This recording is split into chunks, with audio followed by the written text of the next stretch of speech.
3, 2, 1... Salut à tous, comment allez-vous? Aujourd'hui, vu que c'est l'anniversaire des 58 ans de Michael Jordan, je me suis dit que c'était le moment idéal pour reprendre mes top 6 des moments all-time de chaque franchise en mode overtime. Et je pense que vous l'avez capté. Après les Celtics, les Warriors, les Knicks, les Pistons, les Lakers, les Kings, les Hawks, les Sixers et les Wizards, ce sont les Bulls que je vais évoquer aujourd'hui. Sauf qu'avant de commencer à donner mon avis, j'aimerais donner la parole aux copains de NBA en famille. Steph, Jean-Jacques, Esteban, Jehan et Elan, vous les connaissez j'imagine, cette famille hyper sympathique qui voyage partout pour vivre de sa passion du basket. Et bien vous savez quoi? Non seulement ils vous feront gagner un maillot de Dennis Rodman en fin de vidéo, mais en plus chacun là tout de suite va vous donner son moment préféré de l'histoire des Chicago Bulls. Alors on y va, à vous Biarritz. Salut les amis, c'est une vie en famille. Salut les amis. Et on se retrouve pour les meilleurs moments des Bulls. Alors pour ma part, forcément, c'est dans les années 90 de l'ère Jordan, de l'ère Scottie Pippen et Dennis Rodman, avec la série de titres obtenus, et principalement un gros souvenir, c'est le dernier shoot de last shot pris par Michael Jordan à 6 secondes de la fin face au Jazz pour le titre en 1998. Pour ma part, ce sera plus vers les années 2010 avec Derrick Rose, MVP en 2011, et Butler drafté en 2011, donc deux gros joueurs sur la même année, c'était du lourd. Donc moi c'est en 2017 quand Jimmy Butler a été échangé contre Zach LaVine et un tour de draft où les Bulls ont pris Lauri Markkanen et c'est là où ça fait l'équipe d'aujourd'hui. Et je suis un peu comme toi aussi, tous les bons joueurs qui sont passés par les Bulls et quand on rentre dans le United Center, l'immense et la belle statue de Michael Jordan. Ah, elle est impressionnante, ouais. Moi, Et ça? je dis, Bunny, la mascotte des Bulls, elle a été trop rigolo. Et pour moi, les Bulls, c'est mon équipe de cœur depuis toujours. C'est l'équipe que je connais depuis que je suis toute petite. Et puis ça reste mon étape favorite, mon étape coup de cœur sur la saison 1 de notre road trip. Donc j'ai qu'une hâte. Ah c'est d'y retourner pour la saison 2. En famille! Qu'est-ce que c'est kiffant quand des gens si cool et si souriants participent aux vidéos, moi j'adore en tout cas. Si un truc que j'ai envie de vous demander, c'est d'aller direct vous abonner à leur chaîne YouTube et aussi à leur compte Insta pour suivre tout ce qu'ils font. Parce que là c'est le moment, la saison 2 de leur aventure est imminente. Et surtout, je le rappelle, restez jusqu'au bout de la vidéo pour participer au concours et avoir une chance de remporter le maillot du Worm qu'ils mettent très gentiment en jeu. En tout cas maintenant, c'est le moment de voir si NBA en famille et moi on a des moments all-time en commun. Alors on ne perd pas plus de temps et c'est parti pour le top 6 des meilleurs moments de l'histoire des Chicago Bulls. Bon, comme d'habitude, avant toute chose, voici quelques rappels historiques nécessaires sur la franchise des Chicago Bulls. Déjà, point intéressant, la franchise n'a jamais déménagé ou changé de nom. Mine de rien, pour une organisation qui a plus de 50 ans, c'est assez rare pour le souligner. Puis si vous voulez savoir pourquoi l'équipe s'appelle comme ça, je vous renvoie de suite sur la chaîne YouTube de Basket Info, on a déjà tout expliqué à ce sujet. En tout cas, pour enchaîner, notons qu'avoir participé aux playoffs à 35 reprises en 55 ans, c'est plutôt lourd. Dommage quand même qu'il y eut certaines périodes de creux monumental, comme en ce moment d'ailleurs. Cela n'a en tout cas pas empêché l'équipe de remporter 6 titres dans les années 90 qui, vous en doutez, seront évoqués aujourd'hui. Mais avant d'évoquer mon top 6 en tant que tel, une fois n'est pas coutume, j'aimerais aborder certains crève-cœurs. Le premier concerne la campagne 1993-1994, menée entre autres par Scottie Pippen. Lors de sa première saison sans Jordan, l'ailier a fait son max, il a battu des records personnels en termes statistiques, et a même été élu MVP du All-Star Game, lourd. Il s'en est d'ailleurs fallu de peu pour toucher également des sommets collectifs cette saison-là. Et oui, non seulement les Knicks, futurs finalistes, eurent besoin de 7 matchs pour écarter les Bulls, mais en plus de ça, l'ailier, avec le numéro 33, a posé l'un des plus gros tomards de l'histoire de la franchise sur Patty Wing.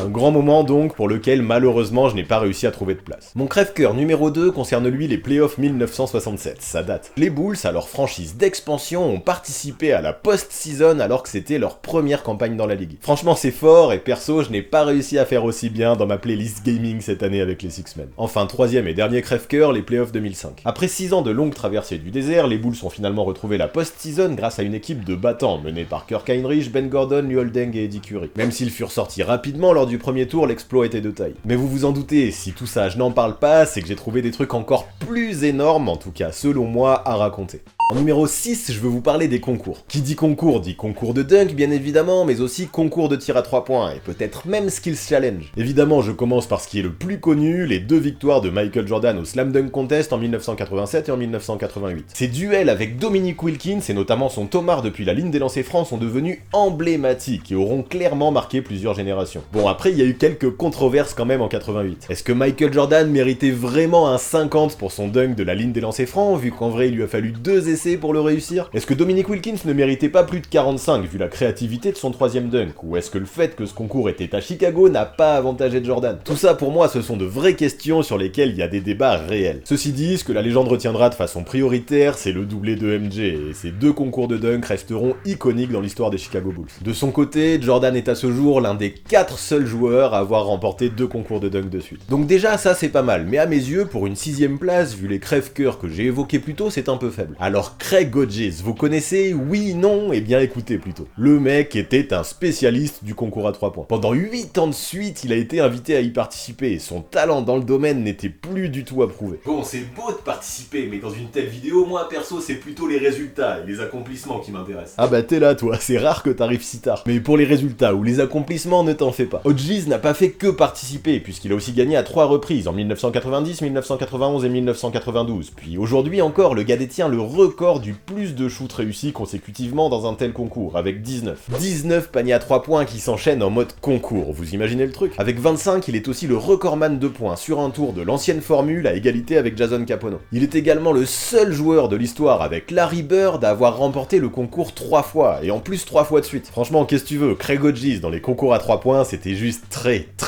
fort. Donc là déjà, je trouve, ça commence à faire des arguments sérieux pour une 6ème place. Mais si on y ajoute le concours à 3 points remporté par Steve Kerr en 1997 sur un score de 22, il n'y a plus trop à hésiter, je pense. Surtout qu'on peut encore aller plus loin. En 2009, alors qu'il était rookie, Derrick Rose a aussi remporté le Skills Challenge. Bon, ce n'est pas le truc que l'on retient forcément le plus, le Skills Challenge, mais quand même, il fallait le préciser. Tout ça nous prouve définitivement que lors des concours des All-Star Weekend, les Bulls ont quand même régulièrement envoyé de sacrés clients.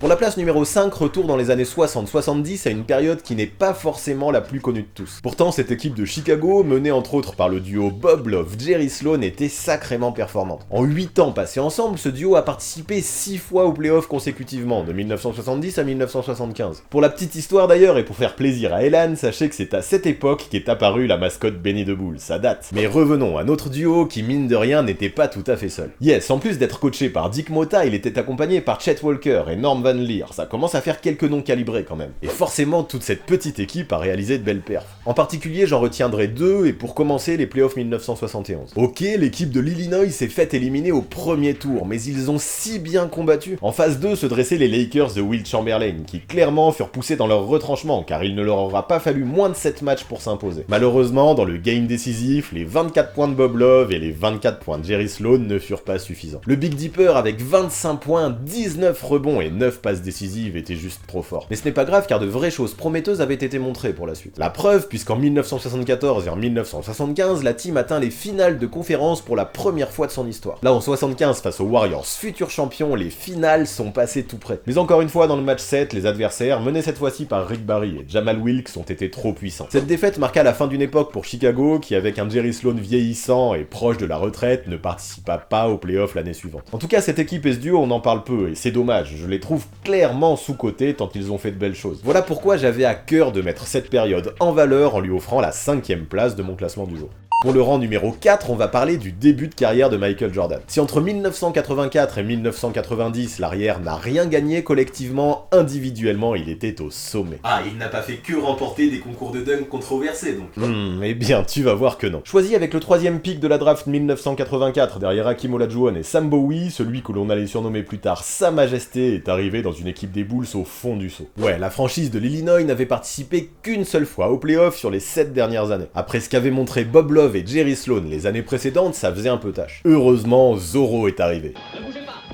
Faut dire que dès sa saison rookie, MJ a montré des choses sacrément intéressantes. En scorant 28 points par match à plus de 50% au tir, il a tout simplement porté les Bulls vers d'autres sommets, d'autres objectifs. Sans surprise, à la fin de sa première année, il fut élu Rookie of the Year et fut même invité au All-Star Game. Ça représente des débuts en fanfare. Bon, ce All-Star Game, appelé le Freeze Out parce que certains joueurs de l'Est un peu jaloux de ça, ils pourront selon la légende boycotter MJ, on n'en parlera pas trop, ce n'est pas un top moment. Ce que l'on retiendra plutôt, c'est que même si Chicago se fit sortir par les Bucks au premier tour, l'équipe avait enfin retrouvé les playoffs. Et ça forcément, au vu des années de disette qui avaient eu lieu avant, notamment avec Reggie Theus, ça en hypait plus d'un. Le fait suivant, qui est très important, prend place l'année d'après, en 1985. À la suite d'une saison chaotique due à des blessures et des disputes avec le staff, car Michael Jordan, lui, voulait jouer à fond, les Bulls se qualifient in extremis pour les playoffs. Là, c'est parti, fini la prudence, fini les restrictions de minutes, MJ peut enfin lâcher les chevaux. Dans le match 2 face aux Celtics, il score 63 points, ce qui encore aujourd'hui représente le record de l'histoire des playoffs. Larry Bird en était sur le cul. Malheureusement, même lors de ce match-là, les Bulls n'ont pas gagné, et malgré le level individuel hallucinant de Michael Jordan, Chicago se fit sweeper par les Celtics, futurs champions NBA. C'est dommage parce que perso, je trouve que ça diminue un poil le level des performances du Black Jesus. Bon, après, les saisons qui suivent, avec l'arrivée de Doug Collins au coaching, sont tout aussi folles. Le tacticien met sa superstar au cœur de tous les systèmes, et individuellement, il brille, c'est le moins qu'on puisse dire. En plus, à ses côtés, en 1987, débarque un certain Scottie Pippen, récupéré le soir de la draft dans le cadre d'un échange. Le duo très complémentaire et renforcé par l'arrivée d'Horace Grant s'apprêtait à faire des étincelles, mais il était trop tôt encore. Alors revenons à Jordan, qui lui continue à tout péter. Fin 1987, juste avant l'arrivée de Scottie, donc, il termine sa campagne à plus de 37 points par match et remporte le premier de ses 10 trophées honorifiques de meilleur scoreur de la ligue. Là, ça envoie, mais encore une fois, Chicago est sweepé par Boston. Ouch. Heureusement, les années 1988 et 1989, avec le duo, sont elles plus victorieuses. Les Bulls atteignent tour à tour les demi-finales de conférence, puis les finales de conférence. Jordan est désormais au sommet et se permet même de rentrer l'un des tirs les plus légendaires de son histoire sur la tête de Craig Hillow dans le match décisif du premier tour face à Cleveland.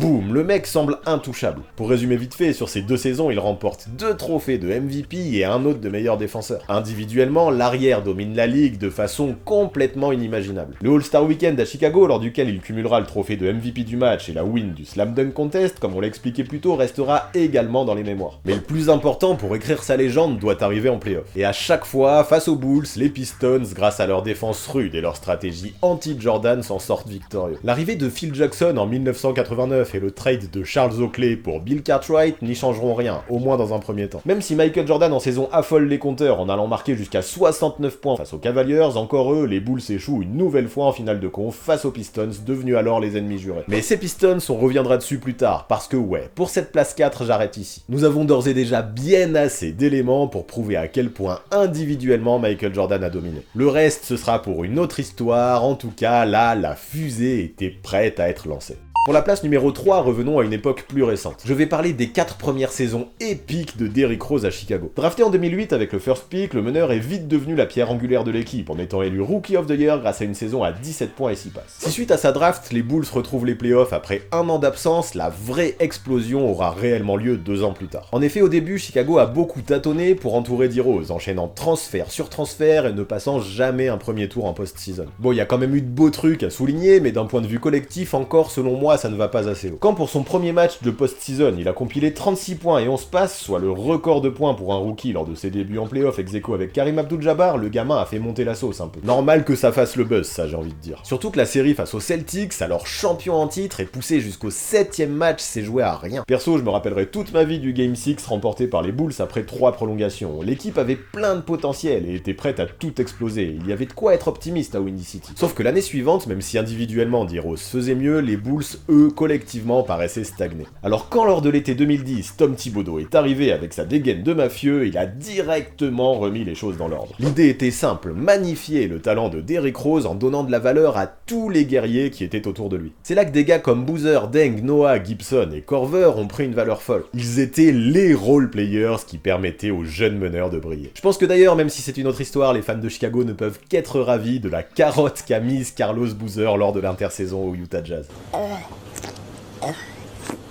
Et Chicago qui met une carotte à Utah, ça a quand même un goût de déjà vu, on en parlera peut-être plus tard. Avec 62 victoires cette saison-là, Chicago a tout simplement terminé avec le meilleur bilan de la ligue. Mieux encore, à seulement 22 ans, D-Rose devenait le plus jeune MVP de toute l'histoire. Franchement, il y a déjà de quoi kiffer un peu là, non? J'avoue, mais même histoire encore, je trouve que ça manque de résultats collectifs. En playoff, ça a donné quoi avec Tibbs? Élimination des Pacers, élimination des Hawks, puis qualification en finale de conférence face au Miami Heat, ça te va? Malheureusement pour Chicago, les Floridiens menés par le trio LeBron James, James, Dwayne Wade et Chris Bosh furent bien trop forts pour les Bulls, mais encore une fois, en pensant au futur, à Chicago, il y avait de quoi se réjouir. Surtout que lors de l'été, prolongé par le lockout qui suivit, à Chicago, Jimmy Butler, dédicace à Esteban, fut drafté. Là, a priori, l'équipe est solide et tout continue sur le même rythme. D-Rose est au sommet de la hype, sa signature shoot chez Adidas se vend comme des petits pains et il est élu pour la deuxième fois consécutive parmi les titulaires du All-Star Game. Puis tant qu'à faire, il se fait accompagner par Luol Deng. C'était la première fois depuis le duo Jordan-Pippen que la franchise de l'Illinois envoyait 2 représentants au match des étoiles. Ça montrait quand même le level de la team. Sauf que la mine de rien, ne le cachons pas, c'est un peu compliqué pour Derrick Rose. Victime de plusieurs blessures, il ne peut disputer que 39 matchs dans la saison. Tom Thibodeau est critiqué car il tire trop sur la corde avec ses joueurs et donne trop de minutes à ses titulaires. Quoi qu'il en soit, les Bulls finissent tout de même premiers à l'Est et débarquent en play-off contre les Sixers, 8ème. Sauf que ce qui devait arriver arriva. Lors du Game 1, dans le dernier quart, dans un match que les Bulls dominaient tranquillement, Derrick Rose squatte encore le terrain. Ça, c'était probablement une vraie erreur de management de la part de Tom Thibodeau. Y avait-il vraiment besoin qu'il soit encore sur le parquet dans un match qui était déjà gagné? Parce que ouais, c'est à ce moment-là que la star des Bulls s'est fait les ligaments croisés, pour la première fois. Ce fut le début d'une cascade de blessures pour le meneur. Jamais il ne se rapprochera à nouveau de son niveau et jamais les Bulls ne retrouvèrent les finales de conférence suite à cet événement tragique. Cette blessure et ce temps de jeu dans le 4ème quart-temps ont vraiment coûté cher, à Derrick Rose mais aussi aux Bulls. Les role-players et notamment Joakim Noah, qui fut 2 fois All-Star et même Deepoy en 2004, avaient beau faire ce qu'il pouvait, Chicago, sans un Derrick Rose à son top niveau, ce n'était plus la même chose. Cela n'empêchera pas de souligner à quel point ces 4 années furent épiques dans la ville d'Al Capone, mais aussi partout dans le monde. Par son jeu spectaculaire, sa fougue, sa jeunesse, mais aussi les situations compliquées qu'il a connues, il est devenu peu à peu un chouchou au niveau planétaire. Parlez de ça aux gens qui sont nés autour de l'an 2000, et vous verrez à quel point le meneur les a marqués. Quand je dis ça, je pense notamment au poteau Pooji, qui a lancé sa chaîne YouTube récemment. S'il est fan des Bulls et de Derrick Rose, ce n'est vraiment pas un hasard. Et pour toutes ces raisons, toute cette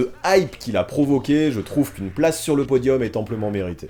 Bon, par contre, là, je vous sens arriver, vous allez me dire qu'il y a un truc qui ne va pas. En début de vidéo, je vous ai dit que les Bulls avaient remporté 6 titres, et actuellement, on n'en a pas encore évoqué un seul. Pourtant, il ne reste que 2 spots. Mais ouais, dans l'histoire, en fait, vous le savez probablement, Chicago a remporté 2 triplés que j'ai décidé de regrouper, chacun de leur côté. Du coup, celui à qui je donne la place numéro 2, c'est roulement de tambour. Gros, il y a zéro suspense, tu venais de l'afficher, là, juste avant. J'avoue, t'es pas bête, tant pis pour le suspense, c'est bien, ouais, c'est le 2e triplé, celui qui a pris place entre 1995 et 1998. Pour ça, d'abord, on va resituer le contexte un peu. Après 1 an et demi loin des parquets à jouer au baseball, notamment, Michael Jordan avait décidé de faire son retour dans la Grande Ligue. Là, forcément, au vu du buzz qu'avait généré le joueur pendant toute sa carrière, l'impact médiatique autour de ça était complètement ouf. En portant le numéro 45, son Altesse avait pour objectif d'aider les Bulls à retrouver les sommets après la défaite en 7 matchs face aux Knicks de l'année précédente, que j'ai évoqué plus tôt dans mes crève-cœurs. Sauf que Michael Jordan ou pas Michael Jordan, tout ne s'est pas passé si facilement. Pourtant, après un match de reprise où il a paru un peu rouillé, dans lequel il a mis 19 points face aux Pacers, l'arrière semblait peu à peu retrouver son niveau. Ces 55 points au Madison Square Garden, qui représentent peut-être la perf la plus épique de la salle la plus mythique du monde, sont d'ailleurs là pour le prouver. Mais le problème, c'est que pendant que lui jouait au baseball, la ligue ne l'a pas attendu, et d'autres autour avaient les crocs. Parmi eux, je veux bien entendu parler du Magic d'Orlando. Porté par le duo Shaquille O'Neal, Penny Hardaway, ils menèrent la vie dure aux Bulls lors du 2e tour des playoffs 1995. D'ailleurs, dans cette série, MJ a eu beau revenir au numéro 23 lors du Game 2 et tourner à 31 points par match, il n'y avait rien à faire. Orlando se qualifia en 6 matchs avant d'accéder au final NBA. La défaite fut cuisante pour Jordan et ses potes. Voilà pourquoi, lors de l'été qui suivit, lors du tournage de Space Jam notamment, l'arrière s'est entraîné de manière intensive. Hors de question pour lui, et le compétiteur qu'il est, de revivre à nouveau l'échec. En parallèle, et ça c'était assez rigolo, l'ancien rival en provenance des Pistons,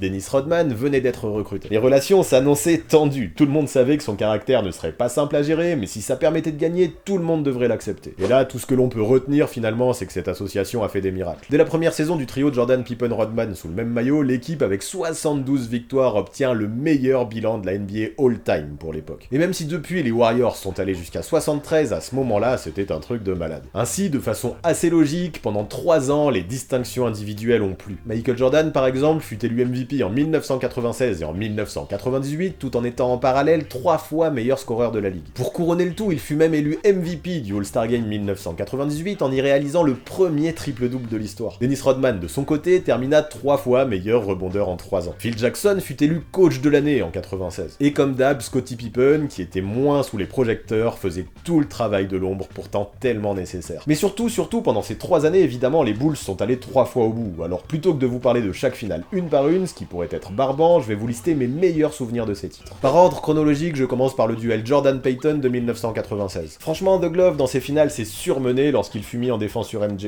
Les 3 derniers matchs furent d'une intensité fabuleuse, j'ai adoré. Ensuite, le flou game forcément, lors du match 5 des finales 1997 face à Utah. Bon, de façon commune, on parle de grippe, mais en vrai, c'était plutôt une intoxication alimentaire. Quoi qu'il en soit, Jordan, qui avait l'air plus mort que vivant lors de cette rencontre, a tout de même scoré 38 points, y compris le panier de la victoire à 25 secondes de la fin. Épique. Durant le match suivant, plutôt que de forcer le tir pour la win, il eut même la lucidité de lâcher le ballon à Steve Kerr qui mit le panier du titre. Tout ça évidemment dans cette première finale, face au Jazz, représente des événements légendaires. Et ce que j'ai le plus kiffé, c'est comment le petit meneur blond a trollé MJ lors de son discours pendant la parade. Quand devant la foule en délire, il a laissé croire qu'au cours du temps mort qui a précédé, Michael Jordan avait demandé à Phil Jackson de ne pas prendre le tir car il ne s'en sentait pas capable, c'est devenu mythique. Il est marrant ce petit Steve Kerr. Enfin, dans le titre de 1998, ce que je retiendrai premièrement a eu lieu avant la finale. Yes, au tour précédent prit place un énorme duel entre les Pacers de Reggie Miller et les Chicago Bulls. Tout s'est joué en 7 matchs, l'intensité était à son summum et de très nombreux shoots clutch furent rentrés. C'était trop bon. Puis en parlant de tirs décisifs, je ne peux pas terminer cette histoire sans évoquer Bryon Russell, le pauvre, qui défendait sur MJ lors des finales NBA. Lors du match 1 en 97, la saison précédente, déjà, l'ailier s'était pris un tir clutch de Michael Jordan sur la tronche. Déjà, ça pique, mais sûrement moins que ce qui est arrivé un an plus tard. Non, je ne parle pas du match 3 où Utah a encaissé une défaite de 42 points, encore pire. Dans une rencontre encore plus décisive, vu que c'était celle du titre, Russell s'est encore mangé la foudre et les Bulls remportèrent une nouvelle bague. C'est justement sur ce tir, surnommé The Last Shot, que Michael Jordan a terminé sa carrière à Chicago.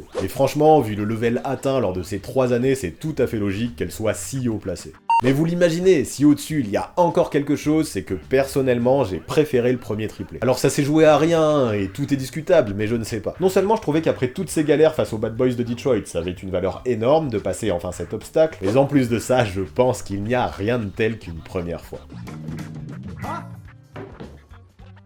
Et cette première fois eut lieu en 1991 face aux Lakers de Magic Johnson. Et en plus, elle fut suivie de 2 autres en 1992 et en 1993. Tu vas pas un peu vite en besogne là en évoquant déjà les 3 titres? Dis-nous au moins qui étaient les finalistes. Évidemment, comme je viens de le dire, en 1991 c'était les Lakers, en 1992 les Blazers et en 1993 les Suns. Là encore, je vais vous parler des points que j'ai le plus aimé lors de ce premier three-peat. Bien sûr, l'année 1991 fut avant tout marquée par la finale de conférence face à Detroit. Alors que les Bad Boys, composés entre autres de Isaiah Thomas, Joe Dumars, Bill Laimbeer et Dennis Rodman, traumatisaient les Bulls depuis 1988, ce ne fut plus le cas cette année-là. Michael Jordan avait passé l'été précédent à se muscler, prêt à encaisser les coups, et surtout il ne rentrait plus dans le jeu des provocations de ses adversaires. C'est ainsi que les Pistons furent sweepés et que les Bulls arrivèrent en finale NBA face aux Lakers. Déjà ça part bien. Là, à cette étape, un Magic vieillissant privé de Kareem Abdul-Jabbar ne put faire le poids, d'autant plus que Byron Scott et James Worthy se blessèrent lors du match 4. Alors si au final Chicago s'est imposé 4-1, je retiendrai principalement le match 2 que j'ai trouvé fou. Alors que les Lakers s'étaient imposés lors du Game 1, Scottie Pippen défensivement s'est personnellement occupé de Magic Johnson, qui avec seulement 14 points dans cette rencontre s'est retrouvé étouffé. Les Bulls se sont alors imposés facilement par 21 points d'écart. Cerise sur le gâteau, Michael Jordan sur un lay-up avec changement de main en l'air a scoré l'un des paniers les plus iconiques de sa carrière. Le tournant que marqua ce Game 2 dans la série fut crucial. Et Michael Jordan, à 27 ans, glanait enfin son premier titre. Quel parcours! Lors des finales 1992, remportées cette fois-ci face aux Blazers, 2 moments m'ont immensément plu. Le premier, c'est forcément le Shrug Game. Lors du match 1, son Altesse, touché par la grâce, réalise une première mi-temps légendaire. Avec 35 points marqués lors de la première période et 6 paniers à 3 points, 2 records pour des finales, Michael Jordan lui-même ne semblait pas comprendre ce qui lui arrivait. Les Bulls ont ainsi lancé leur finale sur un écart atteignant les 33 unités. Un message était envoyé. Mon deuxième gros souvenir de cette série prit place lors du match 6, celui du titre. Les Blazers, en début de rencontre, éteignent complètement Michael Jordan, qui ne score pas un point en 11 minutes. Même si peu à peu MJ réussit à revenir dans son match, l'écart est réel. Après 3 quarts temps, Portland menait de 15 points et se dirigeait vers un match 7 acharné. C'est là que Phil Jackson a une idée de génie. Il décide d'accompagner Scottie Pippen par 4 remplaçants surmotivés qui mettent un 14-2 aux Blazers pour revenir au score. Cela booste les starters qui à leur retour passent la seconde. C'est sur cette série lancée par les bench players que les Bulls remportent leur deuxième titre, intouchable. Enfin, la finale 1993 m'a préféré vu que c'est la première de toute ma vie de fan de basket que j'ai pu suivre en live. Et ouais, j'avais 8 ans, merci au daron qui était à côté de moi de m'avoir autorisé à ça. En tout cas, face aux Bulls, évidemment, je m'en rappelle parfaitement, il y avait les Suns du MVP, en titre Charles Barkley. Et moi, entre nous, je kiffais tellement ce joueur. En tout cas, le level atteint lors de cette série fut hallucinant. 4 fois en 6 matchs, Michael Jordan dépasse la barre des 40 points avec même une pointe à 55 lors du Game 3. Phénoménal. Faut dire aussi que lors de cette rencontre, son Altesse avait probablement à cœur de gagner. Ouais, lors du Game 2, les Suns s'étaient emparés de la victoire victoire après 3 prolongations. De toute façon, tout au long de cette finale, la tension était folle. Jamais un match ne s'est joué sur un écart supérieur à 10 points, et lors du match 6, le suspense est allé jusqu'au bout. Pour cette win, bravo à John Paxson, qui après une passe d'Horace Grant, lui-même servi par Jordan, ne trembla pas sur le panier décisif à 3 points. Comble du symbole, ce titre fut obtenu le jour de la fête des pères. Lorsque l'on sait que le paternel de MJ fut assassiné seulement quelques semaines après, l'image prend tout son sens. Donc ouais, vraiment, pour toutes ces raisons, tous ces symboles, tous ces souvenirs, je ne peux pas faire autrement que mettre le premier triplé des Bulls à la première place de mon classement du jour. Voilà pour ce qui est de mes 6 meilleurs moments all-time des Bulls, voilà pour ce qui est de la 10e équipe que j'étudie de la sorte. Si ça vous a plu, pensez à aller voir les autres, je vous le rappelle, il y a une playlist dédiée à cette série. Mais là je ne vais pas perdre plus de temps car il est l'heure de réévoquer le concours organisé avec NBA en famille. D'ailleurs, désolé Jehan, autant j'ai pu faire des dédicaces à tes frères en évoquant Jimmy Butler ou Benny the Bull, autant évoquer Lauri Markkanen ou Zach LaVine c'était plus compliqué ici. Mais ce n'est pas pour ça que je t'ai oublié, grosse dédicace à toi aussi. Et puis sache que pour faire gagner à quelqu'un le maillot du Worm, mis en jeu par ta famille aujourd'hui, il va falloir que les abonnés répondent à une question. Cette question la voici. Quel est le record de Dennis Rodman pris sous le maillot des Bulls? Attention, je dis bien sous le maillot des Bulls, c'est très important. Vous avez le chiffre exact, marquez-le en commentaire. Le gagnant sera tiré au sort parmi les bonnes réponses qui seront données ici ou sous la dernière vidéo de la chaîne YouTube de NBA en famille. Alors pour multiplier vos chances, je pense que vous avez capté l'idée. Go vous abonner aussi à leur chaîne et inscrire la bonne réponse dans leurs commentaires. Le gagnant sera annoncé le 21 février sur Instagram. Alors venez nous suivre, le 6ème homme, NBA en famille, restez connectés. Après, si vous voulez une raison de plus, si on a besoin de venir nous follow, retenez bien ça. NBA en famille met aussi en jeu un maillot de Michael Jordan sur Instagram, et ce serait quand même dommage de louper ce concours. Donc vraiment, je le répète, si vous voulez être gâté, c'est simple. Répondez à la question du jour en commentaire, ici et chez eux, puis venez nous suivre sur les réseaux. On vous attend de pied ferme. Puis pour finir, vous connaissez les bails, on s'abonne à la chaîne, on active la cloche pour recevoir les notifications, on lâche un maximum de pouces bleus et on rédige ses meilleurs commentaires. Et ouais, c'est comme ça que ça se passe, le référencement sur YouTube. Puis si vous voulez aller jusqu'au bout de la force, vous pouvez même checker mon Tipeee. Malgré une petite baisse ces derniers temps, c'est bien évidemment grâce à vous qu'on est là. Un énorme merci à tous ceux qui ont participé, qui le font encore ou qui le feront à l'avenir. Beaucoup de choses ici dépendent essentiellement de vous, et je vous envoie un très gros big up pour ça. Merci la team, à très vite.